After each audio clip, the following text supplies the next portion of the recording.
Hi, everyone. This is Mr. Taylor from the high school library. Today I'm going to give you a book talk. I have about a dozen books that I would like to introduce you to and give you a brief overview. If you're interested in any of these books, you can place a hold in Koha and order the book, and we'll get it to you then. And if you have questions, of course, email me, or if you want some other suggestions for something I don't touch on, let me know. I like to start all my book talks. I usually include at least a few nonfiction books to begin with, and then I'll move into the genre fiction. And I'll try. And I've got a book selected from each of our genres. I'll talk about the book, and hopefully, at least one of these will kind of be in the realm of what you are looking for as far as a book goes. So. To begin with, the first story that I have is a nonfiction, is a true story. Um, it is called Captured, and the story of Captured is really it's a war story. It's about Jeremiah Denton, and Jeremiah Denton is shot down in 1965 in Vietnam. He would spend the next 7 years in a war camp as a prisoner of war. He has to develop a system to communicate with his fellow prisoners to try to keep his own morale up, but also those are the people he is trapped with, trying to find a way to survive. And it's about what happens to him. It's about his capture to begin with, but then also, and most of the book really is about the survival as a prisoner of war. So if you like a history book, if you're interested in war, Vietnam, you might enjoy Captured. And that's one of the nonfiction books I have selected. The next nonfiction book is very different in that it's really a collection of essays. And in this one, it's called The Day It Finally Happens. We're looking at Mike Pearl writes about all of these kind of hypothetical what ifs. When this happens, what will the world be like? So it's kind of a little bit of like futurist writing. What you have here is someone sort of guessing at what could occur. So he takes each chapter as a different essay, kind of a different topic, and he says, okay, what happens when we actually make alien contact? What will that look like? What happens when we actually begin to bring back extinct animals? And he talks about sort of a Jurassic Park type of scenario where we have animals that are no longer exist. What does that look like? The chapters are short. The book is interesting if you like that kind of idea of sort of trying to project or guess at what the future might be. Just from looking in the table of contents here, there's a few others. What happens when the day a tech billionaire takes over the world? The day humans become immortal? The day antibiotics don't work anymore? So if you're interested in something like that, a collection of sort of short essays, you might like The Day It Finally Happens. Those are, as I said, those are two nonfiction options. I'm going to move over now and to talk about the different genres we have. And I'm going to start with the adventure genre. So adventure genres are typically a lot of survival stories in adventure, or stories that are sort of set in open seas or out west, or sometimes even in space stories. Although those are usually science fiction too. But I'm going to start with one that's kind of a Western. It's called the Which Way Tree. And it's a really neat story in that you've got a young protagonist as the main character. It starts with a panther attack, and her and her brother and her mother are attacked by this panther, and the panther scars her very, very badly. She is sort of disfigured after this panther attack, and it kills her mother. And the young girl becomes obsessed with finding it and kind of with revenge. And it's a story about her traveling out and really into the wilderness to hunt this animal down and to put an end to it. So like I said, kind of survival, outdoors, Western. It's set Civil War era, so it's a little bit of a history piece too. And if any of those sound like something you might like, that's called The Which Way Tree, and that's Elizabeth Crook. Next genre that I'll jump to is our fantasy genre. So we sort of have a fantasy sci-fi as one genre. This book, I'm actually going to talk about two here because This book is The Children of Blood and Bone. Now, this is the first in a series, but the second book has now come out, and so if you've already read the first one, you may want the second one. If you have not read the first one or heard of it, it's a really neat fantasy sort of magic concept. You have a basically a group that was able to perform magic and was able to sort of do these magnificent things, and they are wiped out. Essentially, one day something happens and their magic no longer works, and there's a genocide. The king wants to eradicate the land of these people who are able to do this magic, and kills off anyone who can still perform these kinds of these amazing um, these amazing things. And the story picks up years later after many people have been killed, and it's about a young girl who is trying to bring magic back to their people. And it's about what happens to her. She makes some unlikely allies, someone who is even very close to the king, who is a tyrant. And it's about as they travel and try to they believe they have a way that they can actually bring the have the magic return. As they travel and try to find a way to do that, they face a lot of obstacles. And of course, as I said, this is the first in a series. But if you're interested, if you like fantasy magic stories, you'll enjoy this. There's a neat magic system in the book that's described. So that's The Children of Blood and Bone. The next book we have here, I'll jump over to a short sports book. This one's called Blacktop. Blacktop is it kind of focused on this one area, this one street, this sort of basketball um, court, and the main character in it is trying to sort of sort out a lot of things in his life. But what happens on the court is he ends up having to sort of defend him and his friends, and sort of take on this group of people who have come in. It's a bit of a coming of age story, where we have this character sort of trying to decide what he wants to do with the rest of his life, who he's going to be. But a lot of basketball, and if you like a narrative with basketball and games in it, you'll probably enjoy Blacktop. It's a really short, quick read too. I know sometimes people are looking for something that's pretty fast. You might like this one if that's the case. The next book that I have here is kind of something that is newer to our library. We started to get what's called a light novel. So a light novel, if you haven't heard of these before, or maybe have never sort of know the idea, a light novel is a novel that is usually typically tied to an anime, um, and or a manga, but in does not have the graphic part of it. It's not necessarily pictures. So the light novels often tie in with anime storylines, or movies, or things that are connected to them. So this first one we have here is called one of the ones that we have here is called Overlord. Overlord is about sort of a basically a video game that is kind of brought into almost becomes like reality for the player. And just when they think that they're going to shut everything down, you have this character who's kind of controlling this video game army that is now existing in what we believe to be is real life. And there's this sort of element of reality, what's real and what's not, as part of this one. So.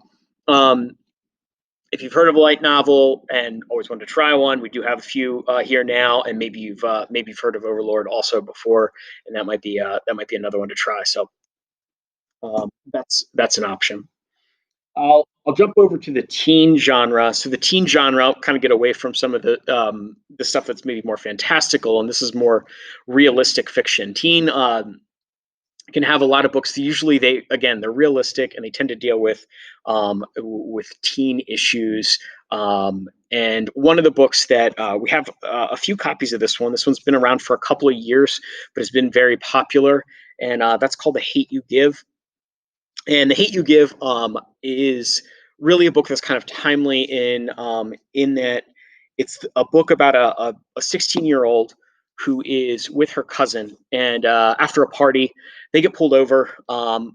Cop believes that he sees a gun, the and basically the young man is shot, and you find out what happens to her, to him, and the whole situation that sort of arises from it.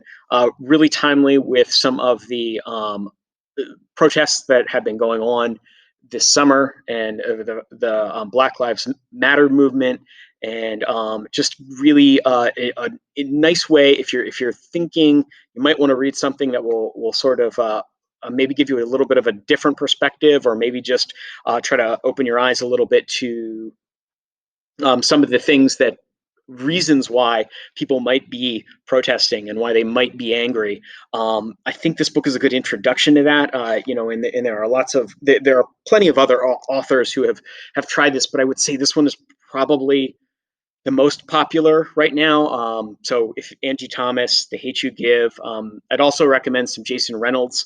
If you're interested in this topic, if you want to read a little bit more about Black Lives Matters and the protests and some of the ideas from that, I think these could be really good reads. And again, we have a few copies of that one. The next book, I'm going to jump on over to the horror section and tell you about Fear Zone. Fear Zone is, you could probably tell from the front, but is really playing off of that sort of Stephen King It factor. In fact, even the premise is a little bit of similar to it, but you've got these young people who they're told to go to this graveyard. They think it's a joke. They think it's kind of this kind of practical joke that they've uncovered. Someone's kind of messing with them, but they end up, they're told to dig up this grave. And when they do it, they sort of unleash this curse, and their fears are coming to life. And the book then, most of the action of the book then is them dealing with the consequences of this grave that they've uncovered and what they've unleashed from it. So that's Fear Zone. Sci-fi. This one's called The Ones. In this, we have a group of people they are essentially created. They're genetically modified, and certain people, certain families have the ability to genetically modify their children and sort of make them quote unquote superior. However, society has sort of backlashed against this. And the main characters here are children who have been genetically modified, but now people are out to rid the world of them. And they're kind of running for their lives as they are targeted because of the modifications, because of the things that were done to their genes. And it's about them trying to survive in a world that doesn't really want them anymore. So sci-fi, sort of dystopian novel, if you're interested in that style. Natasha Preston, known for her sort of really a lot of sort of kidnapping suspense stories. You Will Be Mine is very similar. Starts with a young man who, they get this letter and they believe it's a joke from him. But as the story goes on, they find out that he is missing. And so it really becomes a novel about this missing person and who is next. It seems like this small group is being targeted, and they are you don't really know what's happening to the people. Are they being kidnapped? Are they being killed? What's going on? So if you like that type of suspense story, you might like You Will Be Mine. Fallen Angels is a book that's been around for a little while. It's a again, I spoke a little bit about a true life Vietnam story. So this is a fiction Vietnam story written by Walter Dean Myers. It follows a young man, Richie Perry, who signs up for the military really near the end of Vietnam and gets pulled over. He's not supposed to be He's really not supposed to be there. He has an injury that he's not supposed to be sent to Vietnam. He's supposed to go somewhere else, but things don't work out that way. And he ends up on the ground in direct combat really near the end of the Vietnam War. And it's about him, and it's about the small group of people he meets. Really interesting, really fast moving, good dialogue. If you do like fiction war stories, I would really recommend taking a look at this one. It's been out for years. It's kind of a little bit of a classic almost, and definitely would recommend that. Just two more, and then as I said, you're welcome to let me know if you want any of those, or if you want any of the books that I talk about, or if there's something I can help you find. Um, so, American Royals. This is a newer book. We actually got this like right before the shutdown, made back in like March. So even though it hasn't actually gone out yet, but we got it right about that time.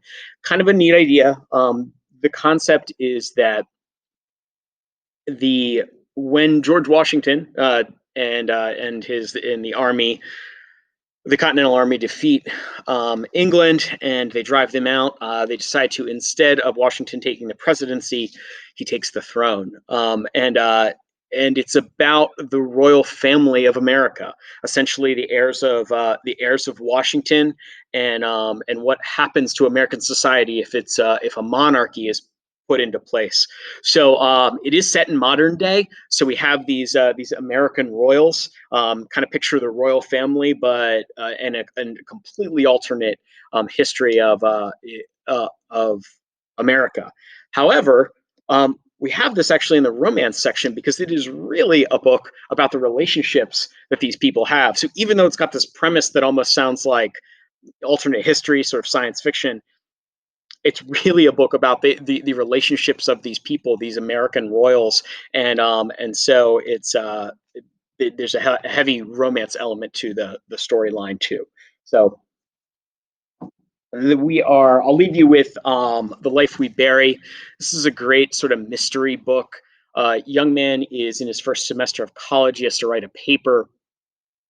He's supposed to interview someone who is older than him, someone of his sort of grandparents' generation, and unfortunately, his grandfather, who was very very close to, has died, and he doesn't have anyone that he can really talk to for this project. So he goes to a home, and when he gets there, he finds out that there is a man there who is he's in hospice. He's very ill.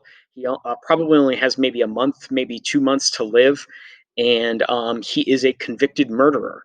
And so he's of harmless at this point. But the main character is really interested in talking to him, and is able to get in and get access and talk to this guy as he is on his deathbed. As he begins to interview him, and as he goes back, he makes a couple trips.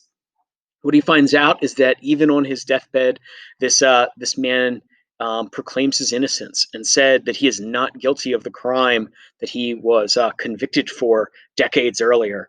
And the student begins to investigate the crime, and things do not add up. And so the mystery goes from there. It's a really interesting story, some great twists in it, and as he tries to piece everything together about how he was convicted and why, makes the adds to the tension of the story. All right. So again, if you're interested in any of those, please let me know. If there's something else I can help you with, send me a message. I'll try to have, I'll definitely do some other book talks as we come up, in the next week or two. So if you're watching this one and thinking, I don't want any of those books, but maybe I'll want a different book later on, just come back, check these out again. I'll keep trying to find different books that I can share with you. So have a great day, and I hope to see you soon.